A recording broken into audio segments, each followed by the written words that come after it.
Hey everybody, Cynical Manor here. Today we're in the Mirage 2000C. It's a French aircraft with the Delta Wing design, and it's a really good jet. It's a really good fighter. I'm going to show you how to start it up.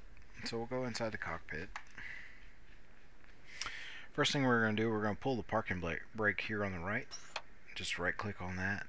We're going to tell the ground crew to remove the wheel chocks. You can leave the wheel chocks if you want to, or you can set the brake, but you have to do one or the other. Chief, remove the wheel chocks. Because this aircraft will start to roll once it starts. Wheel chocks are now removed. Next thing we're going to do, we're going to turn the battery switch on. It's this red lever here. And we're going to go back to the back panel. We're going to turn on all three of these fuel switches and the fuel shutoff. We'll lift the cover on this engine start switch with the right click and press the button with the left click. You'll see the engine start to rise. When it gets to 11%, we'll add fuel. And this, you'll notice this is detented back here. When you add thrust, it'll come to the idle position. Okay. We'll go ahead and close the canopy with a right click. And right click to drag it down. And then we'll left click twice to seal it. Okay, so like normal, we're going to start on the right, go to the left, and then across, and a little bit of back and forth, but not much. This jet's pretty easy to start. Okay, so now that the engine's running, we'll go ahead and turn our pitot heat on, our emergency hydraulic system, and our audio warning. When you turn this on, it is going to sound a warning. And we just cancel that by clearing the master caution. Okay, we're going to turn our ADI switch to on. We're going to set up our jammer, turn all four of these switches on. That's your RWR, your ECM, and your chaff and flares. I'm going to set my program to 5. And we'll turn our IFF knob on. That's this knob here. Okay. Go ahead and turn our radar and our HUD on. So our radar, we're going to go to the TDF switch here and turn that on. And then there's if you're looking at the HUD, underneath here, it's an on switch. Turn that right click on that. And then on here. And then I left click down to put it on radar altitude. Okay, and that'll be powering up. So we'll go to the left side. We'll go ahead and warm up our radar.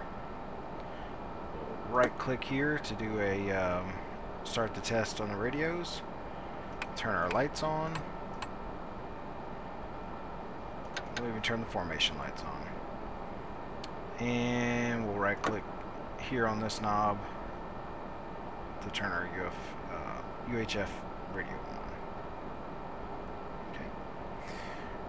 Next we need to run a couple of tests on the aircraft. The first way to do that, for the first one, it's a fly-by-wire system test. So we'll have to clear the controls. Just move your joystick around, and then you'll come over to the left panel, and this first here, remove the cover and right click.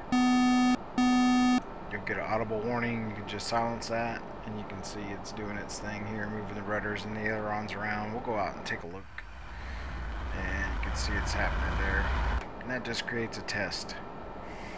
While that's going, we'll go ahead and right click on our artificial horizon, drag that down,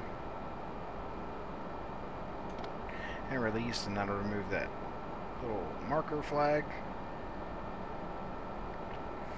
Oh, one thing I did forget to tell you, we'll put our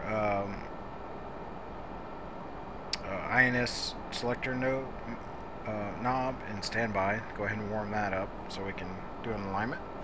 This test is complete, so you can just shut the door, and then we'll open this door here and run that test.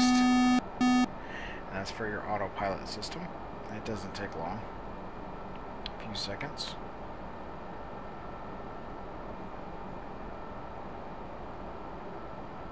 See, it's complete.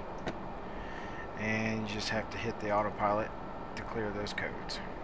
Okay.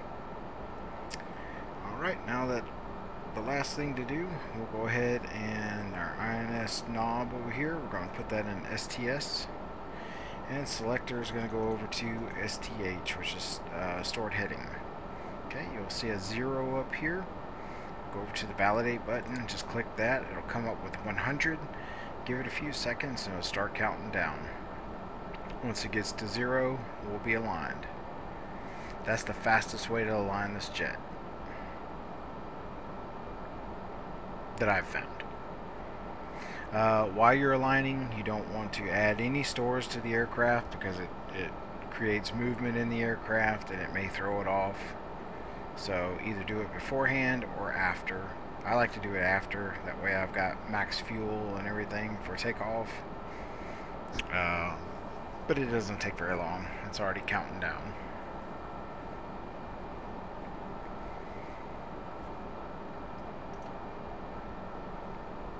Let's see. Just trying to see if we got anything else that we missed here. I don't believe so. I do want to put some armaments on the aircraft though, just to show you one other thing that will come up. And this horizon here, this artificial horizon, will unlock once the INS is complete.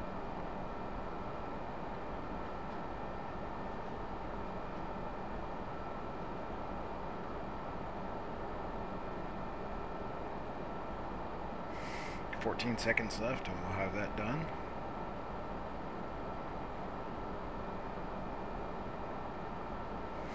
And it's on 0 and we got a green flashing light saying we're ready.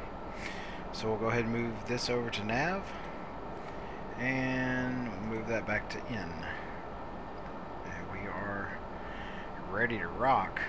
Okay, so on this aircraft, it has two modes here. It's got an air-to-air mode, and it's got a limiter switch that changes it when you have heavy ordnance on, like bombs and fuel tanks and things like that. So we'll just go ahead and arm it up for air-to-air, and we'll go ahead and put a centerline fuel tank on. And I always put the tracers on it. Give it some extra flare. Request rearming. Copy. We'll check our air brakes to make sure they're working.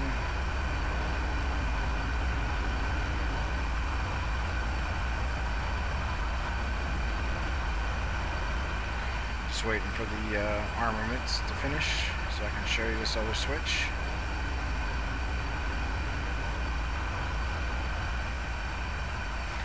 Putting on the Super 530s. And now the Magics are on board. Rearming complete. Alright, so you notice how we heard that dee-dee, and you got a caution and showing that we have a configuration issue. So what the plane's saying is, hey, we have a bag on board.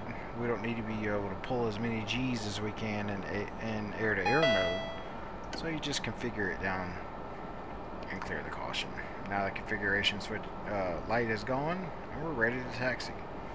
So we're going to hit our nose wheel steering button, and on this panel you'll see a blue light come on, says director here.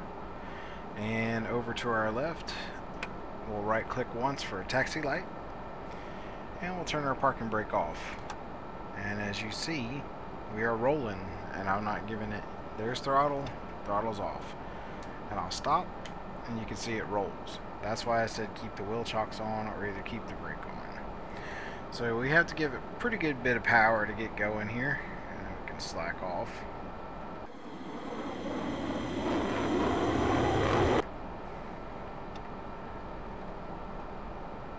But she turns pretty good in a taxi and in the air. It doesn't register any speed on the HUD until you hit 30 knots.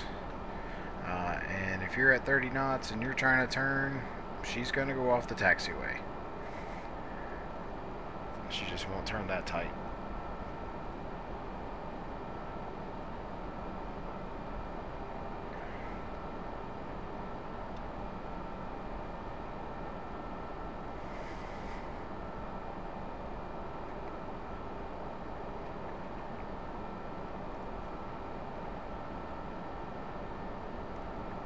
So we're going to go down here to Delta, take a right on that, and hit the runway.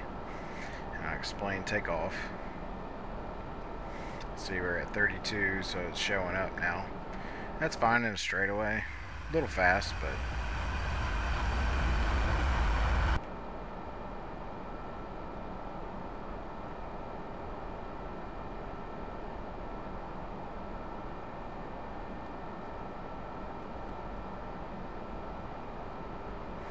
trying to get down here quick so you guys aren't going, man, this is taking forever.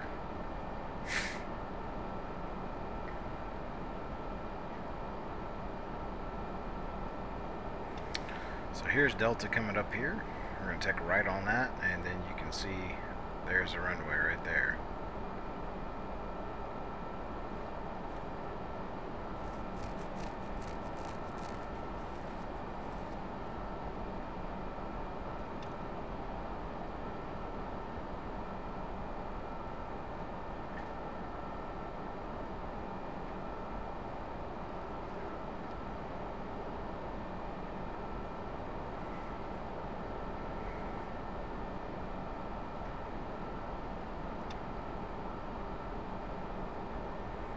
Alright, we're going to go ahead and turn on our landing lights. Take it right onto the runway here. Get her straightened up. And we'll come to a complete stop.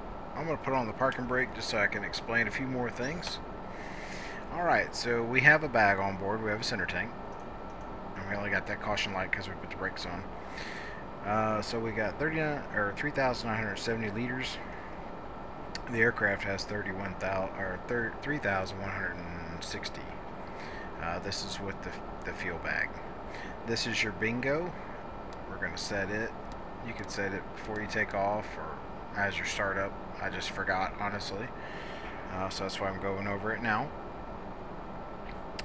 So what we're going to do is we're going to full power holding the brakes. You have an afterburner switch that comes on here. When it takes a few seconds to light. When it lights up, we're going to go straight down the runway to 120 knots. We'll rotate at 120 knots. You don't slowly rotate in this aircraft, but you don't yank it either. You just get it off the ground, because the faster it gets, it will pop the tires, and we don't want that to happen.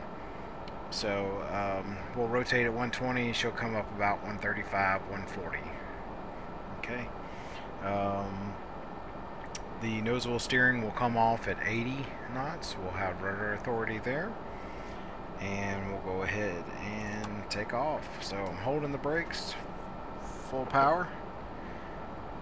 There's our afterburner. We're going to release the brakes.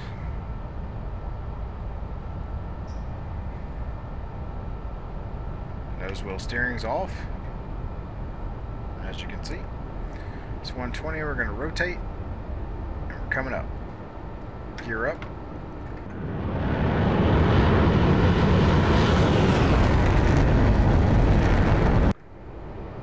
And it's pretty simple. Now the manual says to keep it in afterburner until you hit 300 knots, and then you can come off.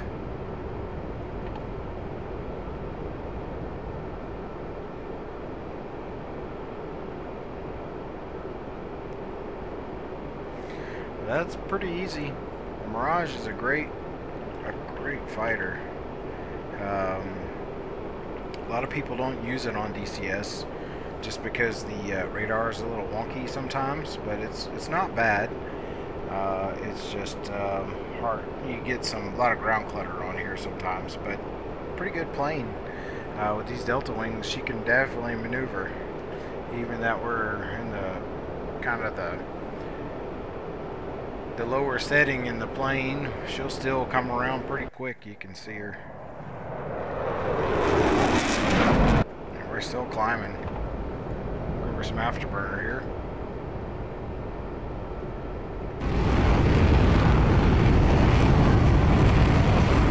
She's a pretty good jet. Strongly recommend her. Give her a try. But hopefully that was helpful for everybody. Teaches you how to start everything up, and if you miss something, just rewind and watch it again.